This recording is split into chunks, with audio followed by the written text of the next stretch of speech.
सूरज के जीवन का एक ही फंडा था कि मेहनत तो गधा भी करता है, घर बैठे जो कमाए समझदार वही होता है।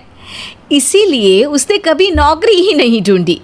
इस बात से हालांकि उसकी पत्नी शिखा बिल्कुल भी अग्री नहीं करती थी, पर फिर भी सूरज को समझाना बेकार था।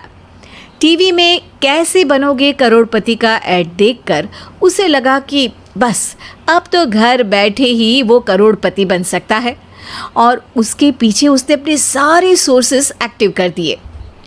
2 हफ्ते में उसके कलीग के साले के पड़ोसी के बेटे का सोर्स निकलता है जो कि उसे शो में पहुंचा सकता है, और सूरज उससे मिलने चला जाता है। अच्छा, तो हमें मुकेश जी बता रहे थे कि आप हमें शो में पहुंचा सकते हैं। हाँ, उसमें कोई तकलीफ नहीं है। मैं कल अगर कोशिश करूँ तो इसी महीने में आपका नंबर आ जाएगा। अरे ये तो बहुत बढ़िया हो गया। अच्छा, वो सिलेबस और क्वेश्चन पेपर का कोई जुगाड़ है क्या? उसका तो कोई जुगाड़ नहीं है। तो वो वाकई में कुछ भी पूछ सकते हैं? हाँ, वो तो बच्चन जी पर है, जो पढ़ते हैं वो पूछ लेते हैं।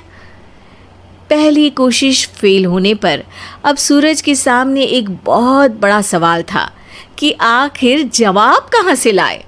तब शिखा ने एक सजेशन दिया, क्यों ना सूरज अपने चचेरे भाई सुमित से मदद मांगे, जो कि यूपीएससी की तैयारी कर रहा था। हालांकि इतनी मेहनत करना सूरज को समझ में नहीं आता था, पर कोई और रास्ता ना मिलने पर वो आखिर सुमित से बात करता है। अरे सुमित, हमारा कैसे बनोगे करोड़पति के लिए सिलेक्शन होने वाला है, तुम हमें थोड़े चिट बनाने में मदद करोगे क्या? अरे भैया, चिट बनाए तो सालों हो गए, उसमें हमारा एक्सपर्टीज नहीं है, बल्कि आप बोलो तो हम आपकी पढ़ने में ज़रूर मदद कर सकते हैं। हट, कैसी अनाप शराब बातें कर रहा है तू। सूरज ने सुमित को मना तो कर दिया था, पर तैयारी करने के सिवाय कोई चारा उसे दिख भी नहीं रहा था। खासकर जब 12 के पेपर लीक करने के एक्सपर्ट शुक्ला जो भी हाथ जोड़ लेते हैं। आखिर सूरज को सुमित के पास जाना ही पड़ा, और उसने सुमित और शिखा से वादा किया कि वो बहुत मेहनत करेगा।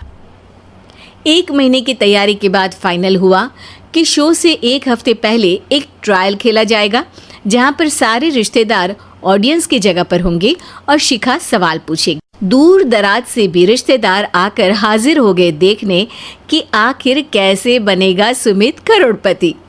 सब कुछ सेट था, और इतने में सूरज आकर अपना स्पीच देता है। ये 1 महीना मेरे लिए आसान नहीं था, पर अपने भाई सुमित और अपनी पत्नी शिखा की मदद से मैं इतनी दूर पहुंच पाया हूँ। मेरे मम्मी पापा के आशीर्वाद ने भी बहुत साथ दिया है मेरा। मैं उम्मीद करता हूँ कि आज के शो में आप लोगों को बहुत मज़ा आएगा। साक्षी पहला सवाल पूछती है और पूरे कमरे में सन्नाटा छा जाता है। इंडिया में कितने स्टेट्स हैं? 3, सॉलिड, लिक्विड और गैस। अरे रुकिए, तो ऑप्शंस तो देने दीजिए। इतने में 5वीं कक्षा का चिंटू बोल उठता है, अरे क्या मामा, आप तो पहले सवाल पर ही आउट हो गए। अरे बेटा, पहला सवाल तो ट्रायल होता है ना। अरे तुम अब देखना। देखने जैसी बात तो थी ही। सूरज को इतना शांत किसी ने नहीं देखा था। कभी कभी तो लगता था मानो सूरज आंख खोलकर ही सो गया हो।